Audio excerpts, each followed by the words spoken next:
We're on Machshirin Perak Bet Mishnah Chet. Eighth Mishnah of the second chapter of Masechet Machshirin. We're talking about the city that is has inhabitants that are Gentile and Jewish.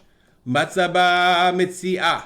If you found something, and we're talking about, remember we said we found, or we talked about in the last Mishnah, if the child, what the child was. If now a person found a lost item, does it belong to a Jew or non-Jew?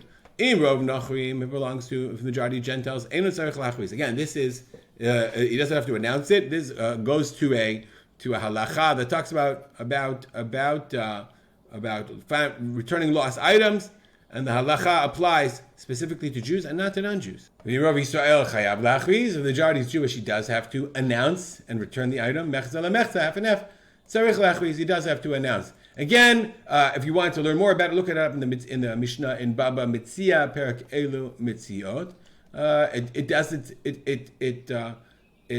It should trouble the modern ear. These halachot of if rov nachrim and tzarich lachris, this troubles this modern ear. Matzah bapat.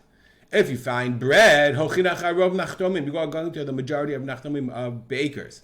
If the bartender says im rov nachrim, if the majority of bakers are non-Jews, hapat asura, the bread is prohibited. There was a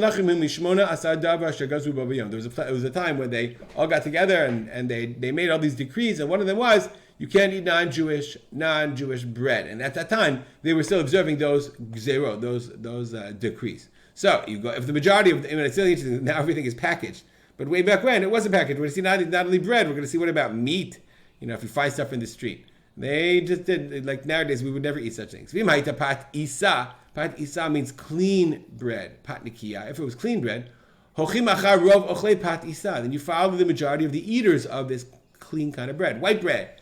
So or whatever. I don't think they had white bread, but not everybody ate that. So only a certain status or level of people. So if the majority were non-Jews, then you could not assume that it's Jewish bread, it's etc. Rabbi Yehuda says imaita pat kibar. If it was pat kebar. Hochin acharov pat kibar. Pat kibar is non-clean bread or black bread or whatever it's called. Pat kibar.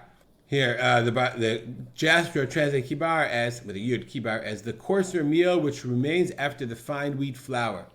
After you remove the fine wheat flour, maybe it's like whole wheat bread or pat kibar black bread. I'm sure it's in one here. Machshirin. There we go. The class of eaters of black bread, slaves, poor man's bread. If it's pat kibar, then hochin acharov ochle pat kibar. They follow those who eat this. Pat kebar. In robo nachrima pat asura. Okay, if it's the majority of nachrim, then pat is asura. The Bartender gives a 7 explanation about it. Can you assume that it's tahor or tameh, and you have to give masor or not? Because if you say, well, they didn't always keep those gzerot. There was something people ate bread. They ate even non-Jewish bread. So the question was, what are the ramifications? Is it tameh or tahor? We'll stop here.